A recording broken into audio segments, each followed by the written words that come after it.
Namaskar. First of all, I must thank the organizers for inviting me for this important seminar. And it's my pleasure to present before you this paper. That is, I named it as India Beyond Himalayas and Indian Ocean, Revisiting the Cultural Ties.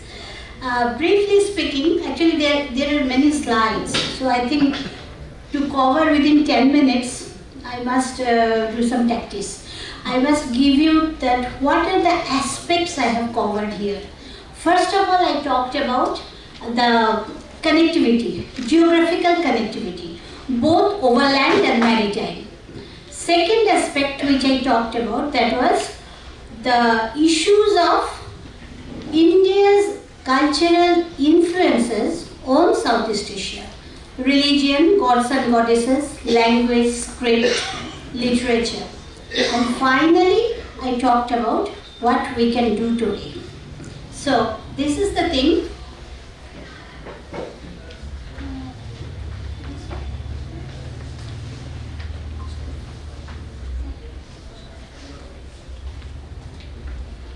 Yes.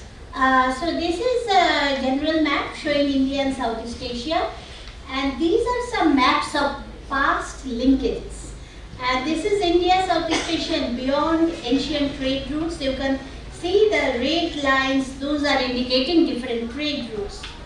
And this is as per Dale's account. Dale's was a traveler, colonial period traveler.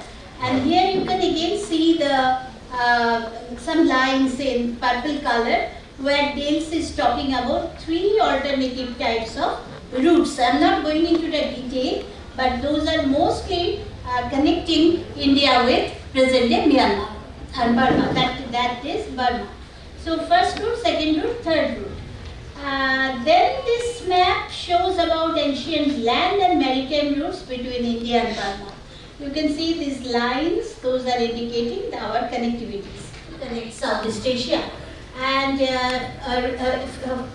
in India's east coast comprised of different segments, like from Bengal, we started from Midnapur. Midnapur was a place where there was the famous Tamlupti. Tamlup was the port. Then from southern Bengal also there are 2 very important ports which are now in Bangladesh area, that is Shamotato and Harikela. So, and there were other ports, one of my previous speakers has already talked about, but I have also mentioned here, those are from Orissa. And from Orissa, I have mentioned many names here, like important ports were like Hariyarpura, Gopalapura, and Khalakapatana, Manikapatana, and many others. Then we see that apart from Orissa, there is Karnataka and Tamil coast also. And so when ports from Orissa were Balasar, Chandrabalu, Ganjam, Gopalpur, etc. On Coromandel coast we find Harikamedu, Kuddalur, Puttapatanam, Krishnapatanam, etc. etc. All the names are there. Yes, then the ancient ports of Southeast Asia.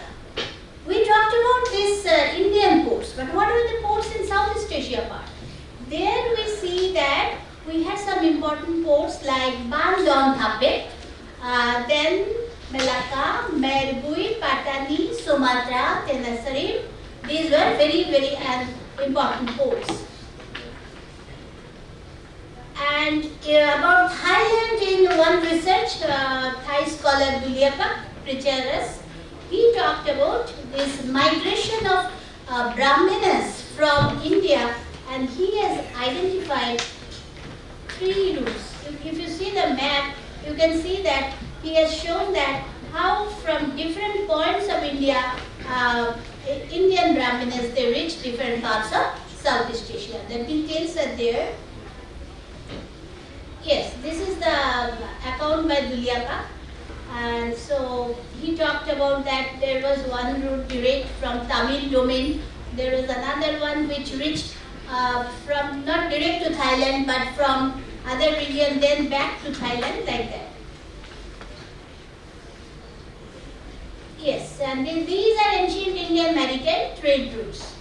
And this is Indian Ocean trade routes in colonial era. Apart from after this ancient linkage period, we come over to colonial period, and we see that there was larger continuity of the past.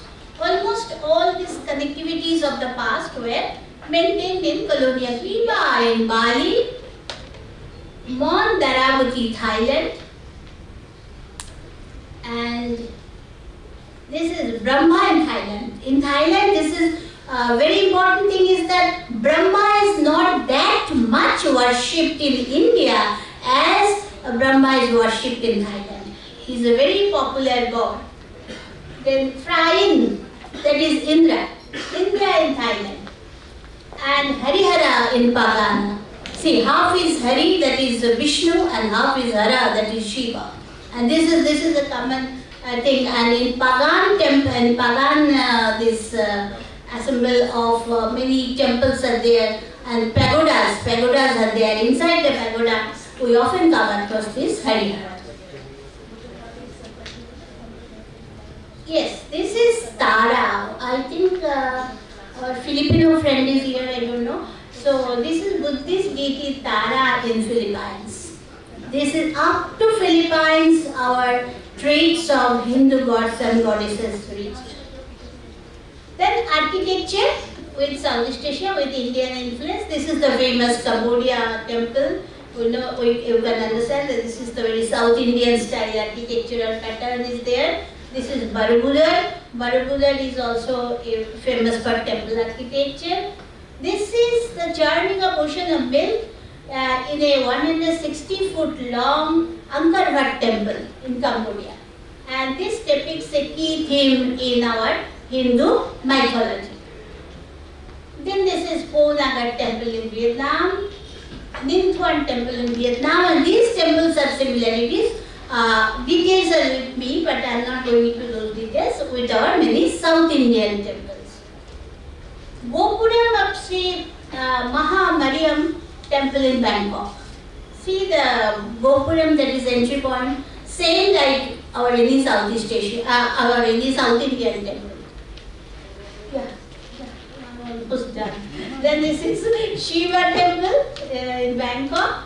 Finally, script language literature. So Brahmi and Pallava scripts, these are common in Southeast Asia. Next is this is Ramayana.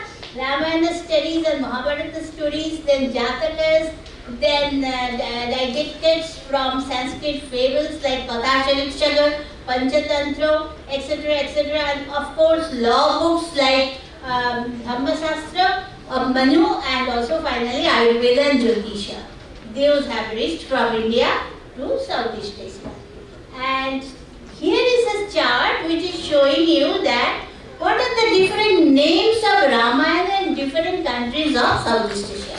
I am not reading it out because of paucity of time, and the influence of Ramayana is of course there. That is on literature and art, dance, theatre, architecture, festival celebration, and of course on religion. So now the final two observations. One is that India is definitely a hallmark of cultural values for Southeast Asia. And that way Buddhism and Hinduism going to Southeast Asia at a very in-depth level of their culture. So, and finally, we are talking of soft power diplomacy, etc. So now is the high time that we do make more and more research, and as we are talking again and again in this seminar, that we must, maybe from this platform of fans, they can initiate something that to do more active collaboration. People-to-people interaction, we are doing seminar, etc., etc., we are coming, but something constructive we must do. So here is our organizer from fans. So my humble submission to them is that please think about that many cultural elements are very softly and have been adopted in a friendly way.